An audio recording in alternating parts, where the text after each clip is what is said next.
The escape pod smelled like blood and engine coolant, and the particular kind of fear that lives in a body for so long it becomes indistinguishable from the body itself.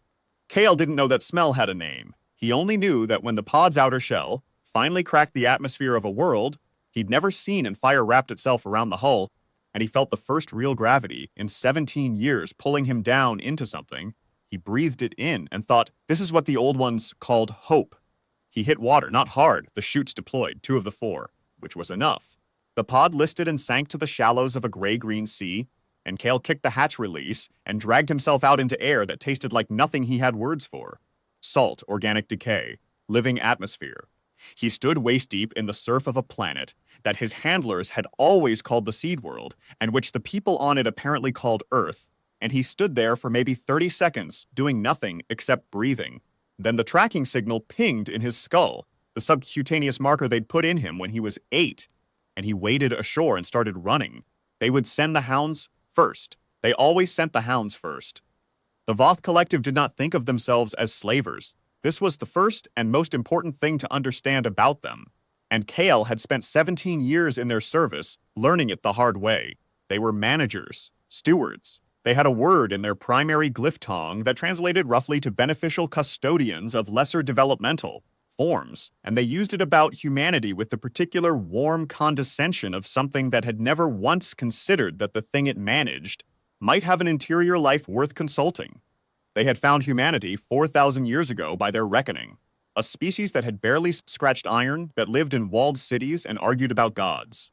The Voth had been impressed by the gods' argument, not by the gods themselves, which were clearly fictional, but by the argumentative quality of the debate. Humans, they noted in their early survey logs, display remarkable cognitive flexibility for a pre-technological species. Potential utility, high. Potential threat vector, negligible. They took a few 100,000, just for evaluation purposes, just to see what the species could do under structured conditions. Controlled nutrition, controlled breeding, measured stress load to test adaptation. It was, by any reasonable Voth metric, responsible husbandry. Within 6 generations, the humans they'd taken were building things the Voth engineers hadn't requested. Small optimizations, informal workarounds, jury-rigged solutions to problems the Voth hadn't noticed were problems. The collective cataloged this under the heading Emergent Compensatory Behavior and filed it away and did not think too hard about what it implied. They kept taking humans. More evaluations. Longer studies. The hounds, what Kale called them, because the Voth called them something unpronounceable that translated to Biomechanical Reinforcement Unit, were engineered specifically for the Human Management Program. They were massive, scaled and warm-blooded, vaguely resembling the great predatory animals humanity had once shared a world with before the Voth found them. They could track by scent across 30 kilometers. They could not be reasoned with, bribed, or redirected. The Voth considered them a model of elegant design. Kale had watched a hound tear apart on a man named Ossian for the crime of humming while he worked. The humming was not prohibited. The hound had simply been calibrated to treat unexpected acoustic signatures as threat indicators.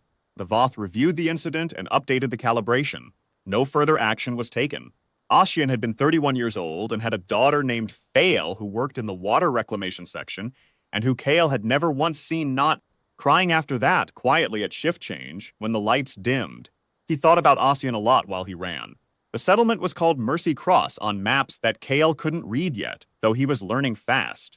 He'd been on this world for 6 days when he found it, a cluster of prefabricated structures on the edge of what had been a city before the Voth's first survey pass had leveled the northern districts as an infrastructure capacity test.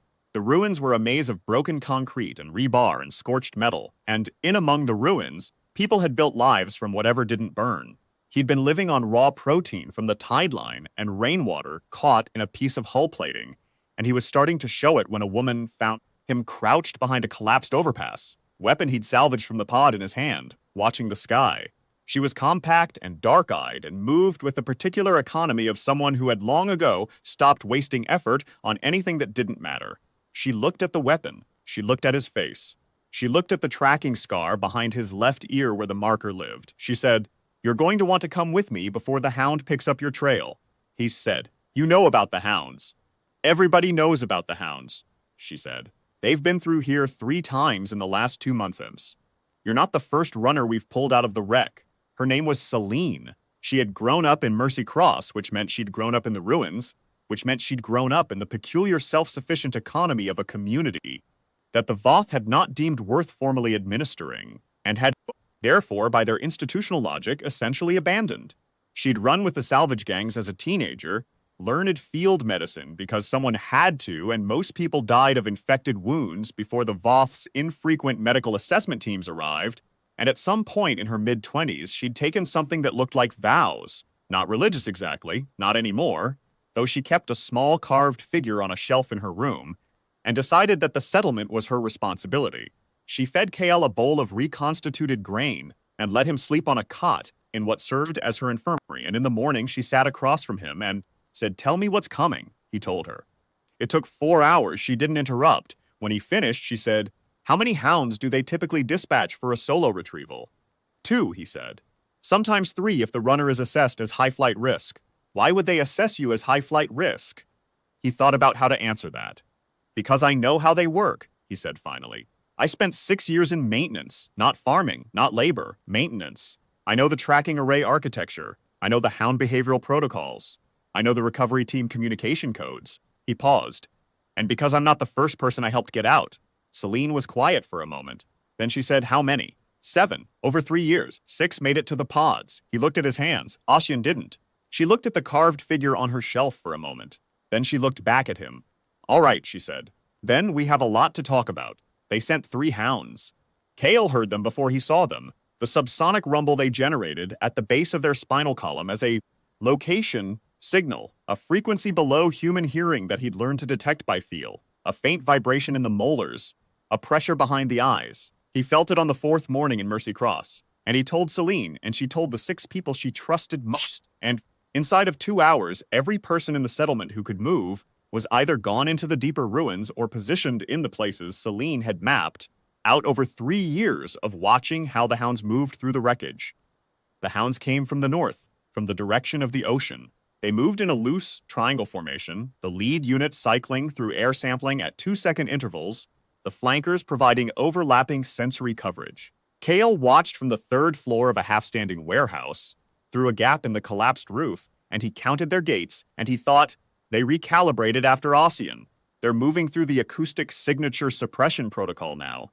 They're quieter. He felt something cold move through him that was not quite guilt, but was adjacent to it. His adjustments had made them better. The lead hound stopped at the edge of the settlement's cleared ground. It swung its head in a slow arc. Its sensory cluster, 3 forward-facing organs arranged vertically, something between an eye and a nostril and a sonar dish, pulsed with faint bioluminescence. A young man named Colt, who was 17 and had been born in Mercy Cross and had never seen a hound before, said from behind Kael, very quietly, "They're beautiful." "Yeah," Kael said. "They are. Is that bad?" "No," Kael said. "It just means you're paying attention." The hound moved forward. The trap Kael had designed with Celine was not elegant. It did not need to be. What it needed to be was functional, and it was. The hound's tracking protocol routed them through chemical gradient. They followed the strongest scent concentration, which meant they moved through the settlement along the same rough path that human foot traffic had worn into the ground over years. Kael had mapped that path and placed 3 improvised charges at choke points where the ruins funneled movement into corridors 20 feet wide, or less. The charges were not particularly powerful. What they were was loud, deliberately, specifically loud, tuned to the frequency range where the hound's primary sensory cluster was most vulnerable to overload. The first charge went at 40 meters. The lead hound recoiled. Its sensory cluster went dark for a full 3 seconds, Kael counted, before backup pathways came online. The flankers scattered, their formation broken, their behavioral protocol switching from track and contain to threat assess, which meant they stopped moving and started sampling, trying to locate the source. The second charge went in the gap between them. The third went as they turned toward the sound of the second. All 3 hounds were down. Not dead. Their biological architecture didn't permit easy killing, which was a design choice the Voth had made specifically to increase their ARB recovery value, but disoriented, their tracking system cycling through reboot sequences, unable to process their environment coherently. Celine came out of the ruins to Kael's left with a salvage team carrying restraint cables they'd stripped from a downed Voth survey drone. Kael climbed down and walked to the nearest hound. It was lying on its side, its massive limbs making slow, involuntary cycling movements. its sensory cluster dark except for a faint distressed bioluminescence at the edges. It was breathing. Up close, you could see the places where biological tissue joined to the Voth's engineering. The neck junction, where the tracking interface met the cervical.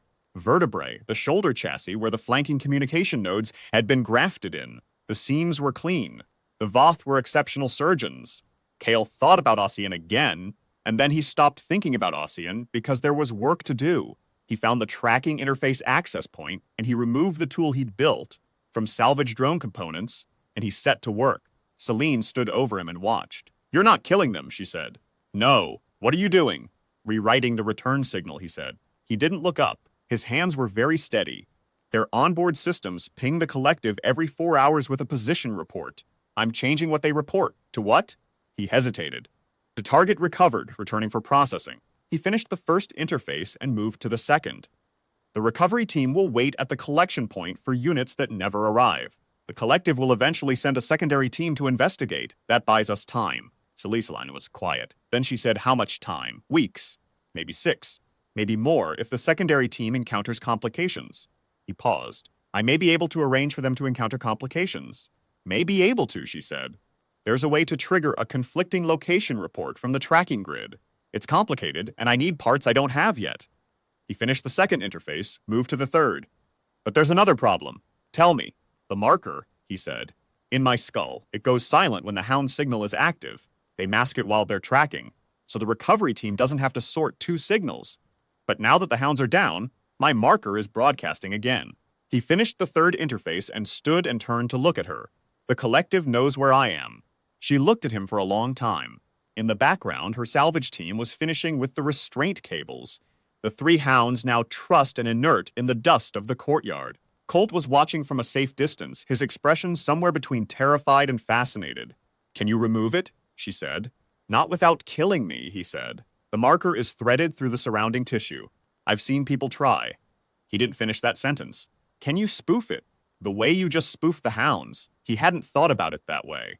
He stood there for a moment, very still, turning the question over. The tracker emitted on a specific band. The drone components he'd been working with operated on adjacent bands. If he could build a collar transmitter, something he wore that broadcast a masking signal tight enough to drown the marker's output at close range, maybe, he said. "Then that's what you do next," she said. "And while you do, you teach us everything you know." The teaching took longer than the building. Kale had not done much teaching. He had spent 6 years as a maintenance technician and 3 years as a covert facilitator of other people's escapes, and neither of those roles had required him to translate what he knew into language someone else could use. He found that translation harder than he'd expected. Not because Celine's people were slow, which they weren't, but because so much of what he knew lived in his hands and his skin, and the particular attentiveness that 17 years in a system calibrated to punish inattention had bred into him. He knew the hounds the way a man knows a dangerous animal he's lived next to his whole life, not through formal taxonomy, but through accumulated instinct, through the body's automatic cataloging of what meant threat and what didn't. He had to learn to unpack that instinct into steps. Colt turned out to be exceptional at it. He was 17 and had grown up in the ruins, and was therefore accustomed to learning fast from incomplete information, and he had that quality that the best students have, of asking the questions that expose the assumptions you didn't know you were making. He asked why the hound's sensory cluster was arranged vertically rather than horizontally. Kale said, because the Voth's base TIN template for tracking bioforms used a vertical arrangement for 3-dimensional spatial mapping. Colt asked why the Voth used a biological-based template rather than a fully mechanical one. Kale said because biological systems adapted and mechanical systems didn't. Colt was quiet for a moment and then said, "So they built something that can change without them having to redesign it." Kale said yes. Colt said, "Then it can change in ways they don't expect, too." Kale looked at him. He was 17, and he'd figured out something that it had taken the Voth's own maintenance logs 600 years to formally document. "Yes," Kale said, "that's the problem with beneficial custodianship. The thing you're managing keeps becoming something you didn't plan for." There were 43 people in Mercy Cross. Not all of them were fighters. Kale didn't think in terms of fighters versus non-fighters, a categorization the Voth used that he'd tried to unlearn, because it was built on the assumption that the only relevant capability was direct physical confrontation. What he thought in terms of was problem solvers. Mercy Cross had 43 problem solvers, and 17 years of accumulated local knowledge about how the Voth operated in this sector of what the settlement called the Northern Ruins.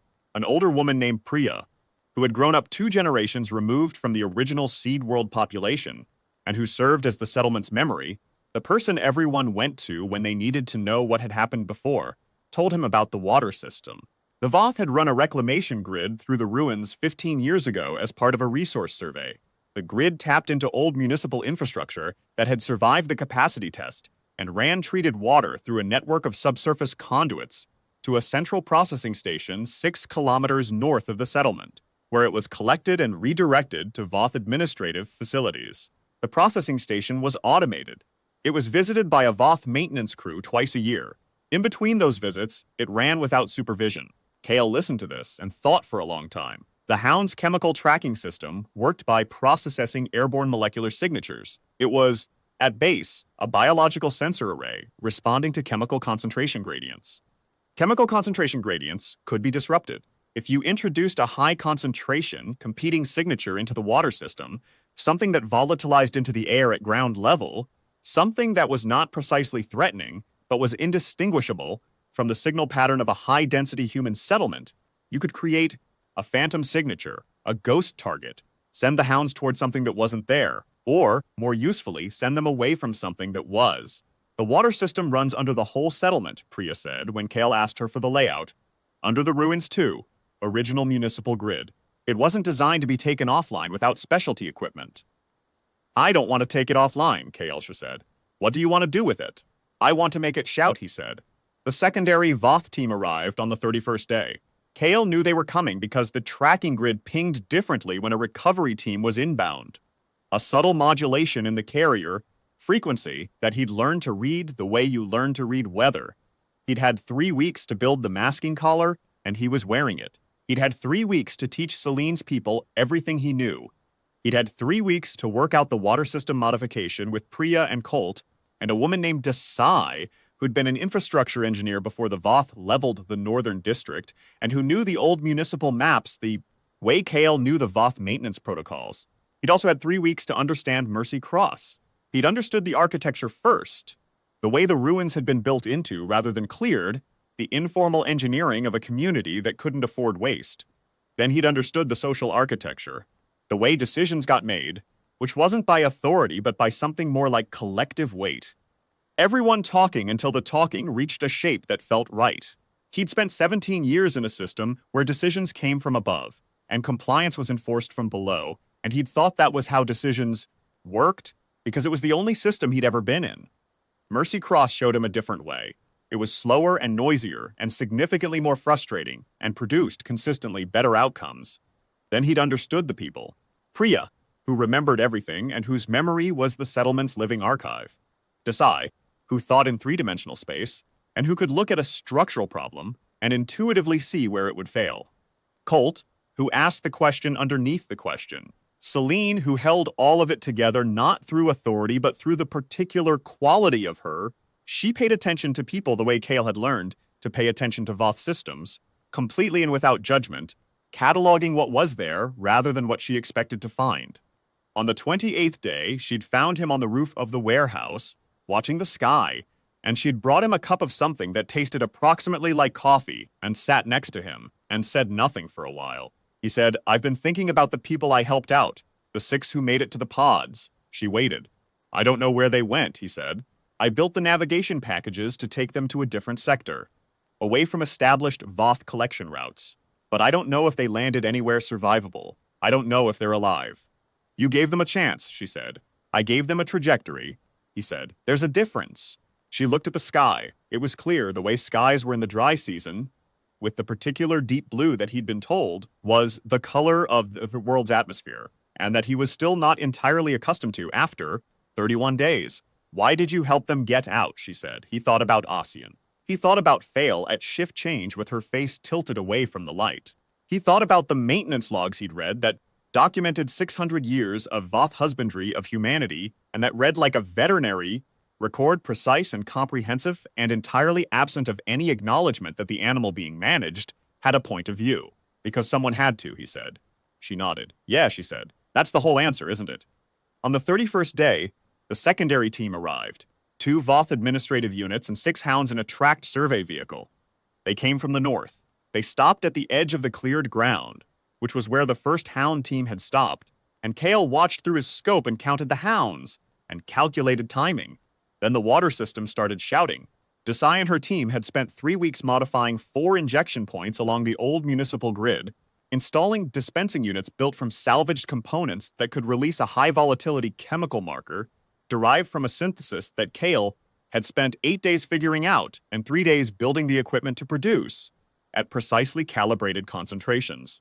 The markers were designed to mimic the chemical signature of a human settlement at 50% higher population density than Mercy Cross actually had, generating a phantom gradient that pointed northeast toward the deep ruins, toward the specters that had been emptied by the capacity test 15 years ago.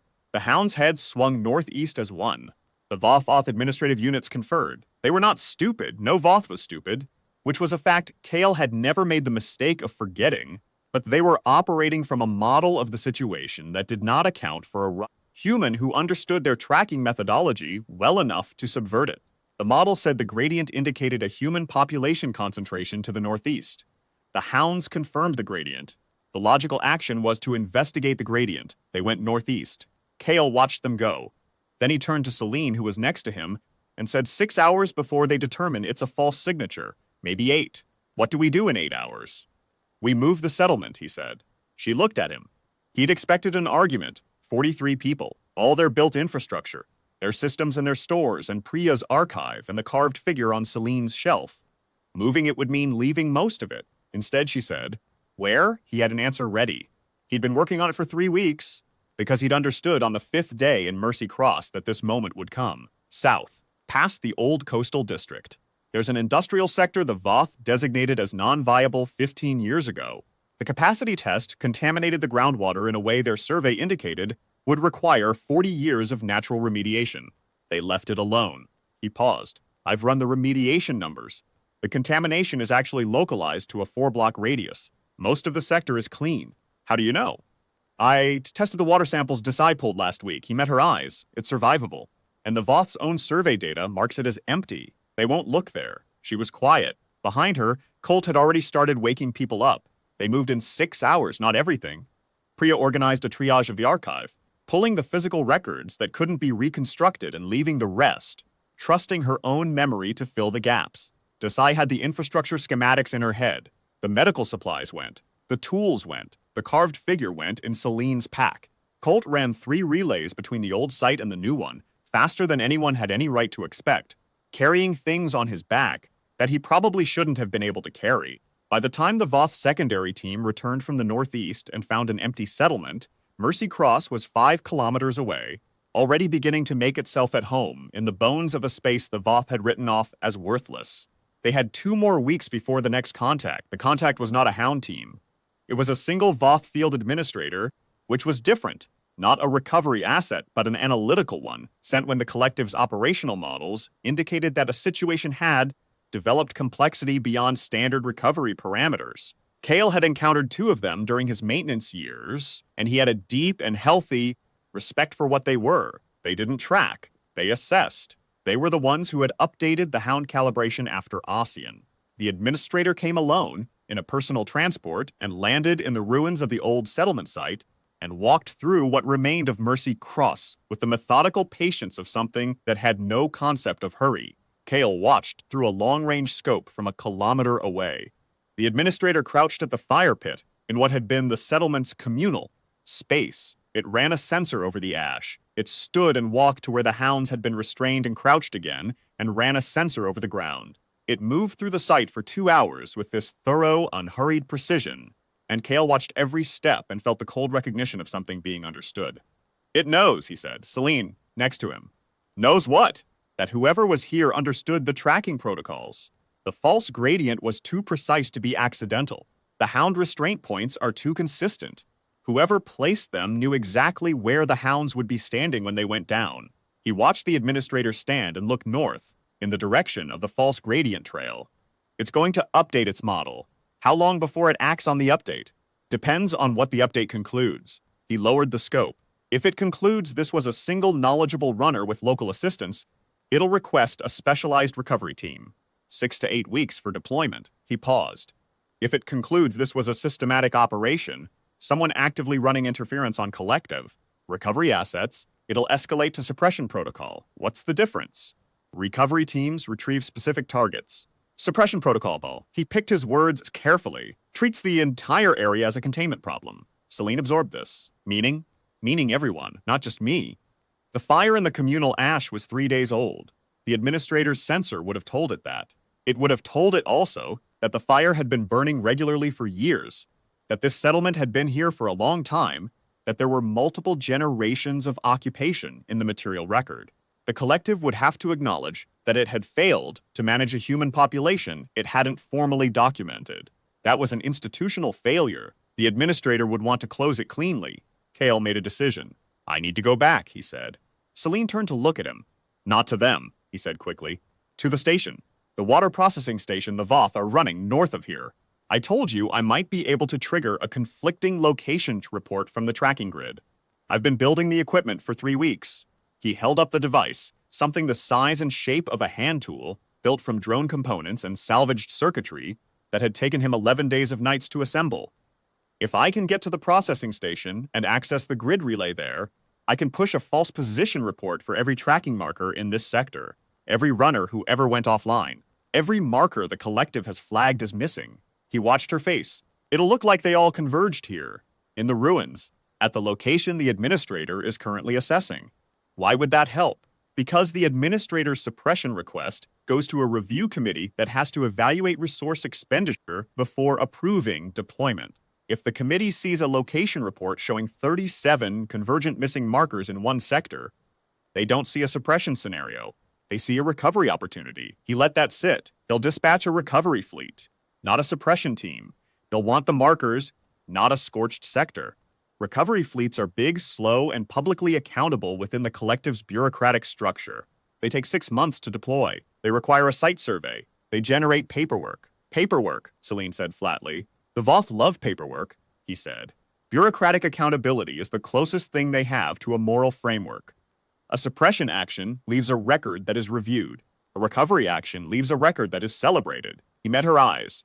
6 months is enough time to do everything we need to do. What do we need to do in 6 months? He looked around at the new settlement, at the industrial sector buildings that Desai was already mapping, at Priya sorting her archive into a new system, at Colt running a perimeter check with 3 teenagers who'd never had a job before, and who were taking it very seriously. He thought about the 6 people he'd put on pods. He thought about where those pods had gone. He thought about the navigation packages he'd built and whether there was a way to repurpose them. Find the others, he said. The processing station was 6 kilometers and a world away from anything that could reasonably be called safe. Kale went alone, which Celine argued about for 2 hours, and which he won by the simple expedient of pointing out that no one else could do the thing that needed, doing at the station, and that if he took someone along for protection, he'd spend the whole trip protecting them from the things that he knew how to avoid and they didn't.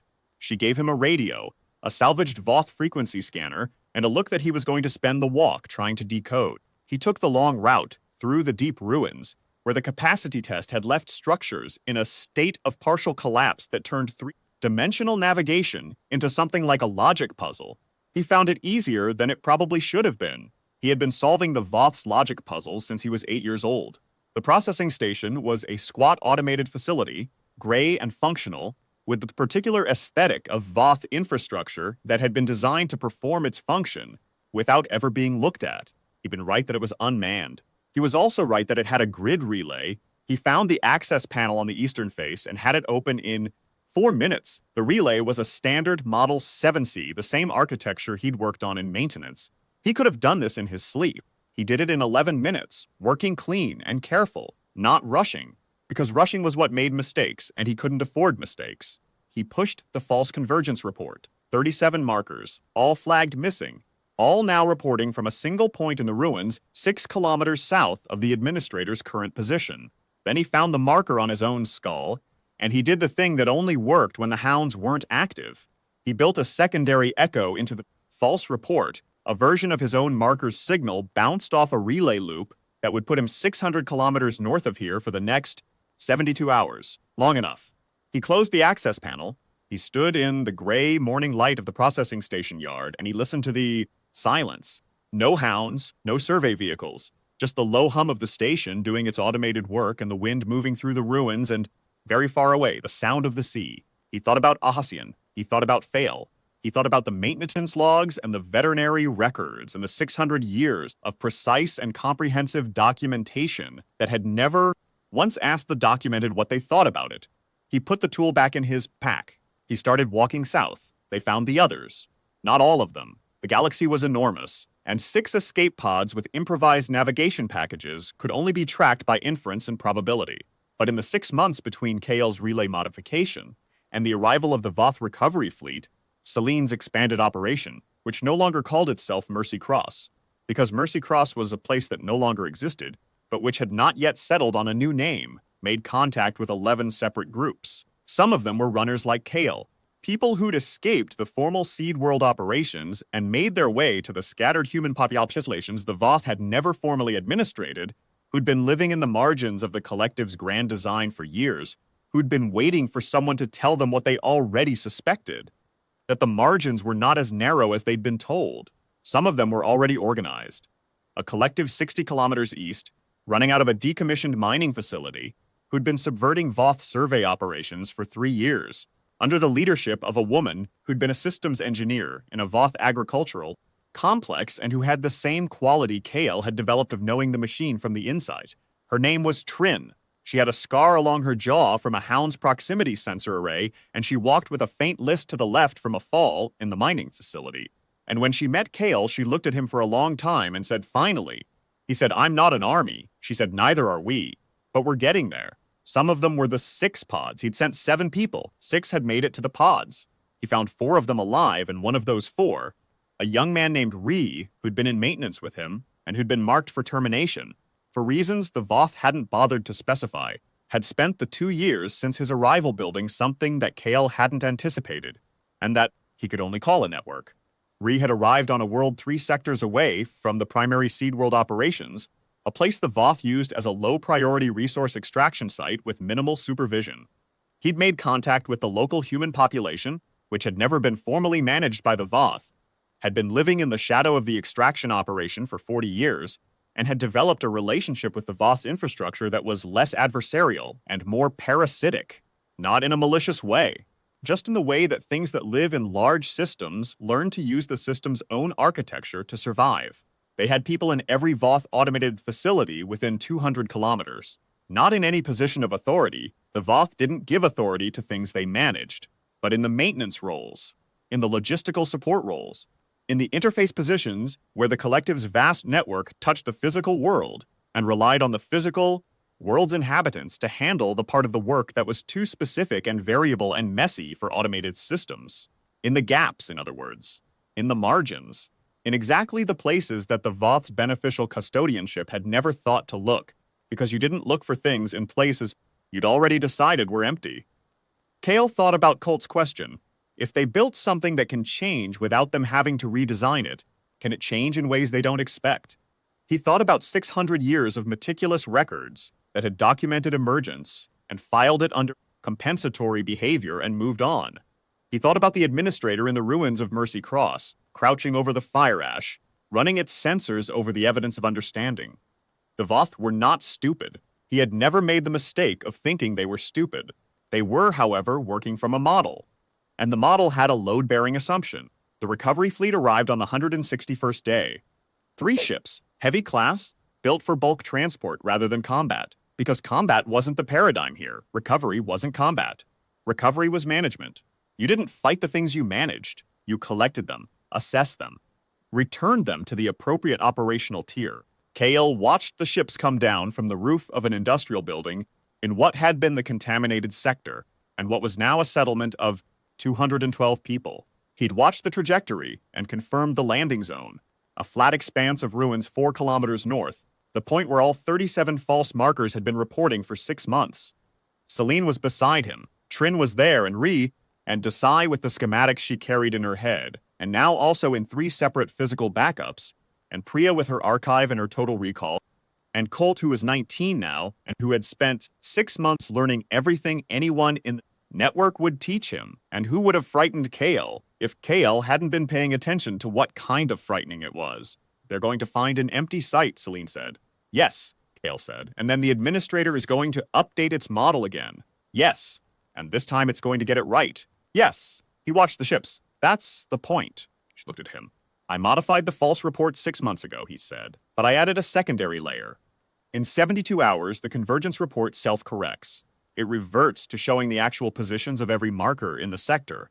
He paused, which will show 37 markers in 37 different locations, all of which have moved since the report was filed, all of which show patterns of coordinated movement consistent with organized activity. He watched her face. The committee that authorized the recovery fleet will receive a corrected report, showing that what they thought was a recovery opportunity is actually a distributed network operating in 6 sectors. The administrator will present that same data alongside an updated assessment of what happened at Mercy Cross. A network, Ree said quietly. A network, Kale confirmed, not runners, not isolated groups, not beneficial custodians and their managed populations. A network. He looked around at the faces. The collective has a protocol for recovery. It has a protocol for suppression. It does not have a protocol for what we are, because what we are does not fit their model. He felt something that might have been satisfaction and might have been something larger and less nameable. They'll have to write a new one, and while they're writing it, we're not sitting still, Trin said. We are absolutely not sitting still. The administrator came alone again. Kale had expected it. The original administrator, the same unit he'd watched crouching over the fire ash in the ruins of Mercy Cross, had requested assignment to the follow-up assessment, which was how Voth administrators worked. They owned the problems they'd already started. It stood in the ruins of the false convergence site, 4 kilometers north of the settlement, and ran its sensors over empty ground, and Kale watched it from a kilometer away and tried to read its body language. The Voth were 6-limbed, bilaterally symmetrical, covered in a semi-rigid dermal layer that served a similar function to skin without being precisely skin.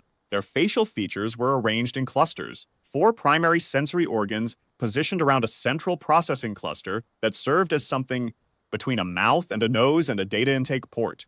They communicated primarily through modulated bioluminescent signals in the dermal layer, supplemented by acoustic signals in frequency ranges that overlapped with, but were not limited to the human audible spectrum. Kale had spent 17 years learning to read Voth body language. It was not a skill the Voth knew he had. It was in the taxonomy of emergent compensatory behaviors that hadn't been filed under anything yet. One of the things he was most proud of. The administrator was confused. Not distressed. The Voth didn't do distress in any way Kale had learned to read. But there was a particular configuration of its primary sensory cluster, a tightening of the focal elements, that he'd learned meant encountering a situation that did not map to existing models. It was looking at the empty site, and it was doing the thing that excellent analysts do when the data contradicts the model. It was questioning the model. He respected that about it. He genuinely did. He activated the frequency scanner and found the administrator's personal communication channel, the carrier wave for its reports back to the review committee, and he patched in the transmission kit he'd built 3 months ago for exactly this moment, and he broadcast on the same frequency in the Voth administrative glyph code that he'd spent 3 years learning to write, and that he still made minor grammatical errors in that he hoped read as system artifacts rather than second language production. The message was short. It said, "We are aware that you are updating your model. We want to help." The administrator's sensory cluster shifted. It was not looking toward Kale's position. His masking collar was doing its job. It was looking at its communication device, at the message that had arrived on its personal channel from an unknown source in functional, if imperfect, administrative glyph code. There was a long pause. Then the administrator broadcast back on the same channel a single glyph cluster. Kale checked his translation. The cluster read, "Define we." He smiled. He broadcast back, "Beneficial developmental forms at an unexpected tier of development. Request advisory consultation prior to protocol escalation." Another pause. Longer. The response, "What do you want?" He'd thought about this for 6 months. He'd talked about it with Celine, who had thoughts, and with Trin, who had strong thoughts, and with Ree, who was quiet for a long time and then said something that Kale hadn't expected and that had shifted the whole shape of his thinking. He'd talked about it with Priya, who kept the archive, who knew what Mercy Cross had been and what it had cost to build it. He'd talked about it with Colt, who asked the question underneath the question, and Colt's question had been, What does the administrator want? What does it want? Not what does the collective want? Not what does the recovery protocol want? What does this specific unit, this exceptional analytical mind, that had followed the data honestly and updated its model honestly, and come alone to an empty site to look at evidence that contradicted everything its institutional framework told it should be true? What does it want? He broadcast, to not be managed, to not manage, to be documented as what we are rather than what your model assumed, to have the model corrected. The pause this time was very long. He waited. Celine's voice came through his earpiece, quiet. Kale, I know, he said, give it time. The ships are reconfiguring, she said. Desai's reading their drive signatures. They're prepping for atmospheric operation. I know, he said. That's not a retrieval configuration. I know, he said. Give it time. The administrator broadcast, the committee will not authorize what you are asking without a demonstration of the claim. He broadcast back. What would constitute a demonstration? The answer came quickly this time. Provide something the model cannot account for. He looked at the empty site. He looked at the ruins of Mercy Cross, 5 kilometers to the north, which he couldn't see but could map precisely in his head. Every fire pit, every structural modification, every water point, every carefully considered adaptation of salvage and ruin into something livable. He thought about 43 people who'd become 212. He thought about a network that didn't exist on any Voth administrative chart. He thought about Ree's operation and Trin's collective and the 11 groups they'd made contact with, and the 17 more that the network's fringe had located but not yet reached. He thought about Ossian, who had hummed while he worked, and about Fail, who had not stopped crying at shift change, and about the maintenance logs that called these things compensatory behaviors and filed them away. He broadcast, look north. He triggered the beacon. What the administrator saw, what the recovery fleet's sensors saw, what the review committee would eventually read in the administrator's report, was 212 people walking out of a sector the Voth's own survey had marked as uninhabitable, in organized formation, carrying the physical record of a civilization built from salvage and ruin and stubbornness in the face of 600 years of being told they were something to be managed. Priya at the front with her archive in hand, Desai with her schematics, Colt walking next to Celine, neither of them looking at the ships, both of them looking north, toward the ruins, toward something that wasn't there anymore. Kale stood at the back of the formation and watched the ships. The drives did not fire. The administrator did not move for a very long time. Then it broadcast, just to Kale's frequency. How long? He understood the question. He broadcast back. This settlement, 4 years. The network, 2 years. The people who built this model before I arrived, longer than I know. Another long pause. The administrator broadcast. You were a maintenance technician. He broadcast. Yes. The administrator broadcast. You understand the tracking architecture because you built it. He broadcast. I maintained it. Yes. A pause. Then, the things you built here, did you design? He looked at Desai, who was walking and not looking at the ships. He looked at Priya. He looked at Colt. He broadcast, no. I provided technical knowledge. The design was collective. The administrator's response surprised him. It said, this is what the documentation has always categorized as emergent compensatory behavior. He broadcast. Yes, the administrator said, the documentation is incorrect. He stood very still. The administrator said, emergent compensatory behavior implies the emergence is a response to a deficiency, a compensation for something absent. It does not account for the possibility that the behavior is primary, that what your population does, what you have always done, is the baseline, not the compensation. Kale stood in the gray morning of the contaminated sector that wasn't contaminated and breathed. He thought about the model. He thought about what it meant for the model to be wrong, not in its details, but in its foundational premise. Not wrong about the data, but wrong about what the data meant. He broadcast, what does that mean for the protocol? The administrator was quiet for longer than it had been quiet at any point in the conversation. Long enough that Celine touched his arm and he shook his head and waited. Then the administrator broadcast, I am going to file a report. It will recommend suspension of recovery operations in this sector pending a comprehensive model review. The review will take a minimum of 18 months. During the review, I am required to maintain contact with anomalous population for ongoing assessment. This is standard protocol. He broadcast. Understood. The administrator said the contact will have to be direct, regular. The review committee will require first-hand observational data. I will need a point of contact in your network. He broadcast. I'll arrange it. The administrator said, the contact should be someone who understands the technical architecture of both systems, who can speak to both models.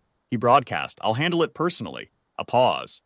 Then in a glyph cluster that his translation matrix flagged as informal register, not quite administrative code, not quite casual, something in between.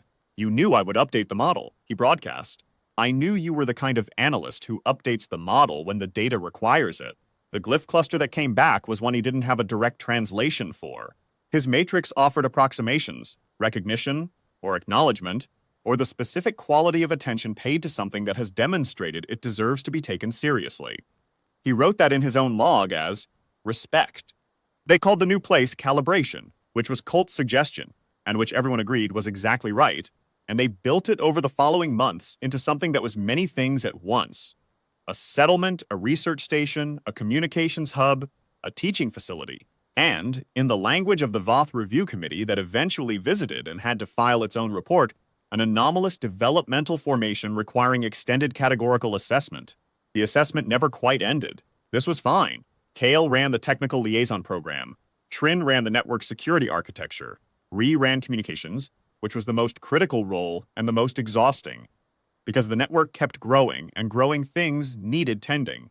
Celine ran calibration itself, which was not technically a political role, but which everyone understood to be the closest thing to one, and which she performed with the same quality of attention she'd always had. Complete and without judgment, cataloging what was there. Priya kept the archive, which was now very large. Desai designed the infrastructure for 4 new settlement sites and was currently working on something she called Integrated Adaptive Response Architecture, which was a technical name for building structures that learned from how people used them and modified themselves accordingly. Colt was helping her and had, in his quiet way, already solved several of the problems she'd thought would take another year by asking the question underneath the question. Kale sat on the roof of the central building in calibration on an evening in the dry season, watching the sky, thinking about Ossian. He did that sometimes. It seemed important not to stop. Celine brought him a cup of something that tasted approximately like coffee and sat next to him and said nothing for a while. He said, "The second review team is coming next month." "I know," she said. "Are you ready for them?" He thought about the administrator, who had filed its report and had been commended by the review committee for exceptional analytical performance, and had specifically requested continued assignment to the anomalous sector on the grounds that ongoing contact with the anomalous population represented a unique opportunity for categorical advancement. He thought about what that meant in Voth terms, which was not quite the same as what it meant in human terms, but which was in the territory of the same thing. He thought about 600 years of meticulous documentation that had needed, at its core, to be read differently. "I think so," he said. Celine looked at the sky. "Do you know what I keep thinking about?" "No." "The first day," she said, "when I found you behind the overpass. You had that salvaged weapon and you were watching the sky like you thought something was going to fall on you." "Something was going to fall on me," he said. "Yeah, but you weren't running," she said. "You were watching, figuring out what was coming." She paused. "That's what you've been doing this whole time." He thought about it. "I was taught to pay attention," he said. "The Voth system." "No," she said quietly. "The Voth system taught you compliance. You paid attention because that's what you are." She looked at him. "That's what we are." He sat with that for a while. The stars came out, one by one, in the deep sky over calibration, over the settlement built from salvage and stubbornness and the particular human compulsion to understand the thing that was hunting you well enough to change what it could find. He thought about the pods, the 6 trajectories he'd sent out into the dark, the 4 people he'd found alive. He thought about the 2 he hadn't found, and he kept those names, Maris and Bren, in the same place he kept Ossian, because some things you kept regardless. He thought about the administrator in the ruins, crouching over the ash, running its sensors over the evidence of understanding. He thought about the glyph cluster that meant something between recognition and acknowledgement and the specific quality of attention paid to something that deserves to be taken seriously. He picked up the radio. He ran a frequency check on the network. 11 nodes responding, all clear, Ree's voice on the primary channel doing his nightly check-in, calm and precise and a little tired, the way competent people's voices always sounded at the end of a long day. He broadcast back to Ree. "All clear here." Ree came back. "Copy. Good night, KL." He set down the radio. Celine was looking at the stars. "Good night," he said, though he meant something larger than the night. And she understood, because she always understood, and she said nothing, which was also exactly right. Below them, in calibration, the lights were on in every window. People were working. People were talking. People were asking questions that didn't have answers yet, and building the tools to find the answers, and arguing about whether those tools were right, and then building better tools. The whole loud, inefficient, gorgeous machinery of 212 people who had decided that being managed was not the same as being understood, and who had been right about that, and who were not done being right. The sky above them was full of stars, and among those stars, somewhere the Voth Review Committee was writing a new category, a new file, a new page in 600 years of meticulous documentation that had been missing, from the beginning the most important entry. Point of view. It was a start. The review team that arrived 18 months later was different from anything Cale had seen before. He'd expected another analytical unit, another administrator, careful, methodical, working from a model that needed correction. What came instead was a delegation. 5 Voth, 3 of them administrators from different sectors of the collective's operations, one of them a designation Cale had never encountered in the maintenance logs, and which his translation matrix rendered, after some effort, as something like categorical architect, a theorist, a model builder, someone whose job was not to manage specific situations but to design the frameworks within which management operated. The 5th was the original administrator, the one from Mercy Cross, who had requested ongoing assignment and had been granted it. They came in a small ship, nothing like the recovery fleet's bulk transports. They landed on the flat ground at the edge of calibration, and they stood in the morning air, and they looked at what had been built. Cale watched them look. The settlement had changed in 18 months. Desai's adaptive architecture was everywhere. Structures that had already begun their first cycle of self-modification. Doorways subtly widened to accommodate the new workshop that had needed more throughput, drainage channels that had learned the rain patterns and curved themselves accordingly, communal spaces that had developed around where people actually gathered rather than where the original plans had assumed they would. It was not a beautiful place in any conventional sense. It was a functional place that had become, through the particular attention of the people who lived in it, exactly what it needed to be. The categorical architect stood very still for a long time, looking at the adaptive modifications in the architecture. Its sensory cluster was cycling through something that Cale's long practice identified as intense focused analysis.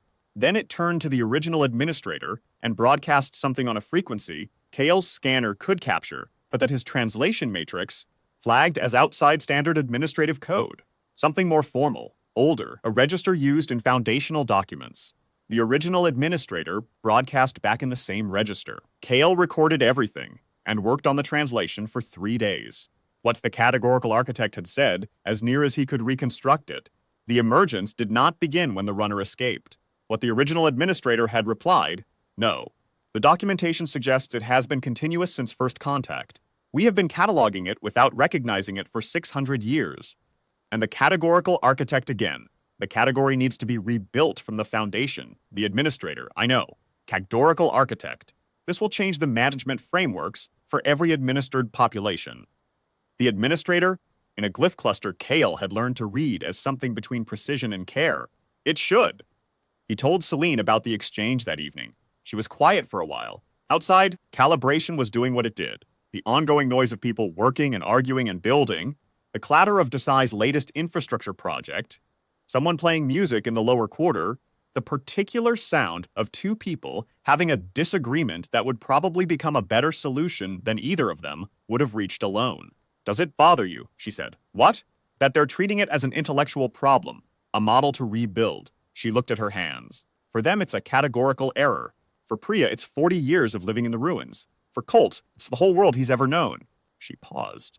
For you, it's Ossian. He thought about that. Yes, he said. It bothers me. But the categorical architect isn't wrong. The model does need to be rebuilt from the foundation. He looked at the carved figure on her shelf, which had survived every move, every adaptation, every lost and rebuilt thing. And rebuilding it has consequences that go beyond this sector, beyond this planet. The collective has administered populations on 47 worlds. If the framework changes here, it changes everywhere. She picked up the figure, turned it in her hands. It was a simple shape, an abstract human form, the kind of thing you could carve in a day from the right piece of wood. She'd had it since she was a child. She'd never told him who made it. My grandmother made it, she said, though he hadn't asked. She came from the original settlement, before the capacity test, before the Northern District. She set it back on the shelf. She used to say that the only difference between a settlement and a ruin was whether anyone was still trying. He thought about that for a long time. Calibration is still trying, he said. Yes, she said. So are 47 other worlds. She looked at him. What are you going to tell the categorical architect tomorrow?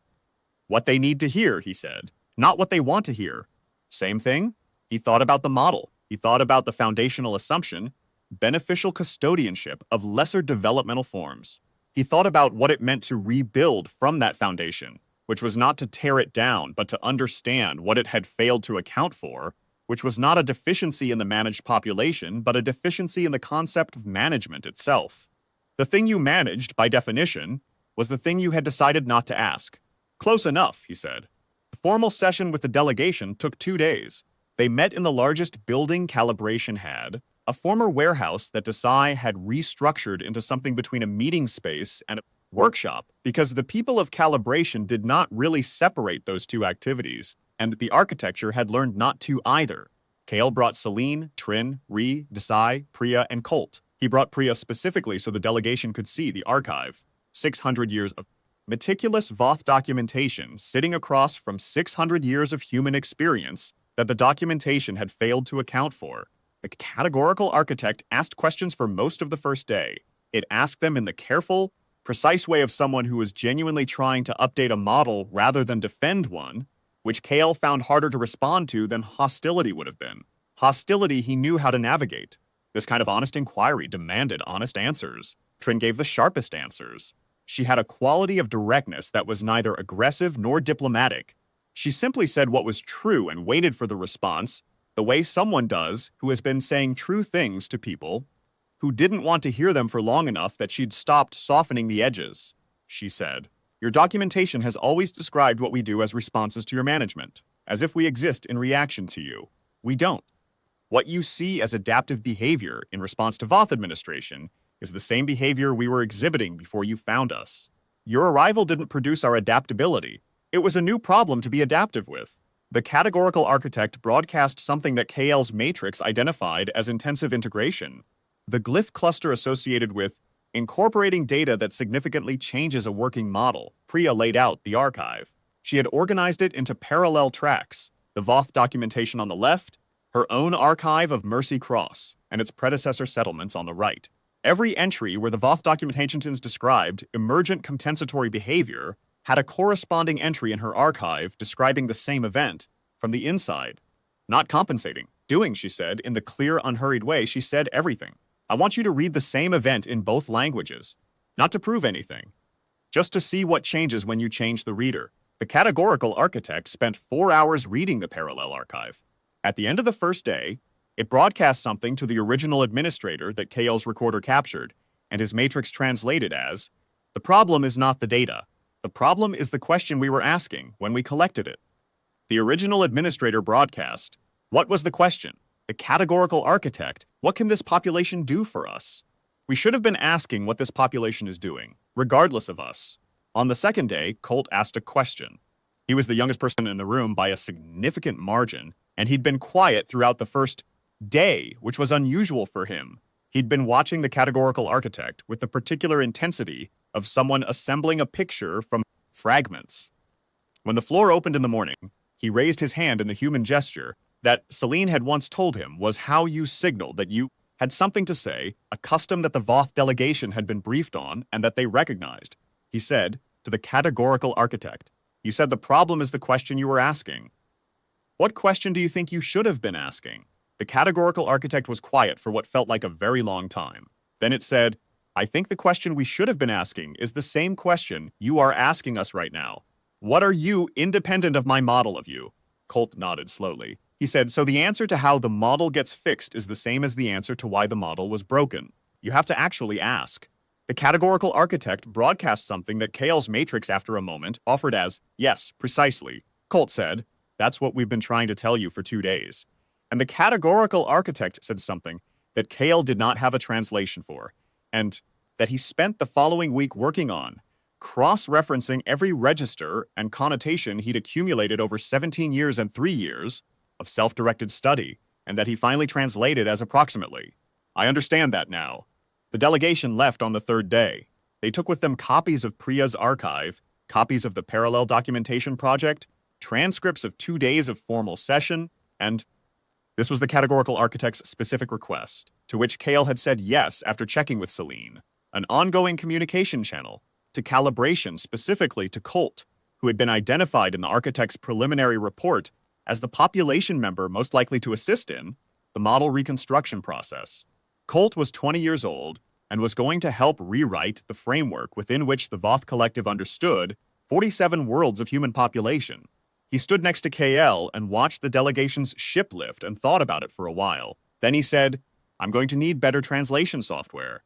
KL said, "I'll help you build it." Colt said, "Are you scared?" KL thought about the right answer. He said, "Of what specifically? That they'll take the data and not change anything. That the report gets filed and the model gets a footnote and everything stays the same. Because it's easier than actually changing." Kale thought about the categorical architect reading Priya's parallel archive for 4 hours. He thought about the original administrator in the ruins of Mercy Cross, crouching over the fire ash, updating its model with the data in front of it, whether the data was convenient or not. He said, "I'm scared of that, yes. But I was also scared that the 3 hounds would tear this settlement apart on the first morning," he said. "And I was scared that we couldn't move fast enough to stay ahead of the secondary team. And I was scared that the recovery fleet would arrive and find something worth suppressing." He looked at the place where the ship had been, the settling dust and the faint heat shimmer of the drives. "I've been scared the whole time. It doesn't mean the thing you're scared about is going to happen." Colt thought about that. Then he said, in his particular way of getting to the thing underneath, "It means you kept doing it anyway." "Yes," Kale said. "That's the whole answer." The model review took 4 years. Kale knew this because he watched it happen, incrementally, through the communication channel and through Colt's work and through the changes. Gradual, halting, occasionally reversed, occasionally dramatic, in the way the collective's administrative units operated in the sectors where Calibration's network had contact. Recovery operations did not stop. He hadn't expected them to. 600 years of institutional architecture didn't change because one categorical architect submitted a revised framework. What changed was subtler, and in some ways more important. The questions that got asked, where an administrative unit had previously logged an unusual behavior as compensatory and moved on, it now flagged it for review. Where a management protocol had previously treated the managed population as a variable to be controlled, it now included, tentatively, inconsistently, with enormous bureaucratic friction, consultation steps, small changes, the kind that took decades to become transformations. Kale wrote a report for the network on the 4th anniversary of Calibration, summarizing what had changed and what hadn't, and what still needed to be pushed. He circulated it to Trin's Collective and Ree's Communications Network, and the 17 groups that had been fringe contacts at the beginning, and were now full nodes. He asked for responses. He got 41. Priya added the report to the archive. She was building a new section. Not the parallel documentation project, which continued, but something specifically for records of what the network itself had done. The decisions made, the methods used, the things that had worked and the things that hadn't and the reasons for both, as best as anyone could reconstruct them. He asked her once why she was doing it. She said, "Because someone will need to read this later, when we're gone, when the people who were in the room are in the archive instead of the room." She looked at him over the records she was sorting. History is just documentation with better questions. He thought about that for a long time. On the 5-year anniversary of Calibration, Celine organized something that was not quite a ceremony and not quite a party, and was, in the specific vocabulary of Mercy Cross and its descendants, exactly right. People from every node in the network who could make the journey came. The settlement expanded itself, as it had learned to do, to size adaptive architecture, adding space where it was needed in the weeks before the gathering, as if the buildings were leaning in to listen. Priya gave a recitation of the archive. Not all of it. It would have taken months. She gave the shape of it, where it began, a settlement in ruins, what it contained, 43 people who decided the ruins were home. What had grown from that, a network, a negotiation, a framework under reconstruction, a channel to a 20-year-old named Colt, who was currently on the 3rd draft of a counter-proposal to a Voth Administrative Review Board on the subject of consultative protocols for administered populations. Trin spoke briefly and precisely. Ree spoke less briefly and was funnier. Desai talked about the adaptive architecture and what it had taught her about how buildings and settlements and systems evolved and what it meant to design for that evolution rather than against it. Colt spoke last. He was 22 and had developed, in 2 years of direct engagement with the categorical architect and the review process, a quality of thought that was hard to describe except to say that it operated on multiple levels at once. The immediate question and the question, underneath, and the structural reason the question existed in the first place. He had also, somewhere in those 2 years, stopped asking permission for his conclusions. He said, "We didn't do what we did by fighting harder than them. We did it by understanding them better than they understood us. And we understood them better than they understood us, because we had no choice but to pay attention, and they had every reason not to. That's the advantage the managed always have over the manager. The managed know 2 systems. The manager only knows one." He paused. He said, "But here's what I've been thinking about in the last year. They're learning. The original administrator, the categorical architect, the administrative units that are starting to ask different questions. They're learning. And the model being rebuilt is not being rebuilt by us or by them alone.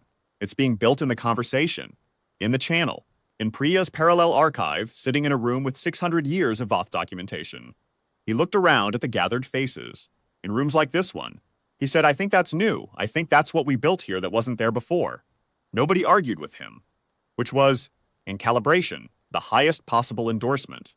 The last thing Kale did on the 5th anniversary of calibration, after the gathering wound down, and the adaptive buildings settled back after the resting state, and the network nodes began the long journeys home, was go back to the roof. He sat in the dark and watched the stars. He had the radio. He had the scanner. He had the masking collar around his neck, which he wore out of habit, now more than necessity.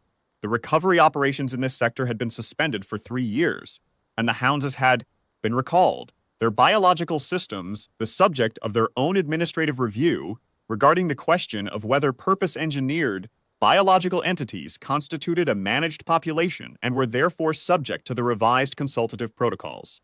Kale privately thought the answer was yes, and that the Voth were going to have a significant amount of paperwork to do. He thought about Ossian. He thought about Fail, and whether she was still in the water reclamation section, and what it would mean if Ree's network ever found a way to reach the seed world itself, which was the thing none of them had said out loud yet, because it was still too enormous to say out loud without it taking over the room. He thought about 6 escape pods on 7 trajectories, 2 of which still hadn't been accounted for. He thought about Maris and Bren, and kept their names in the same place he kept Ossian, which was not a sad place exactly, but was a necessary one. He thought about the model, about what it meant for a model to be rebuilt from the foundation, and what would be different about the model that came out the other side. He thought about 600 years of documentation that would have to be reread with the new question instead of the old one. He thought about how much was in those records that had been cataloged without being understood, and what it would mean to understand it.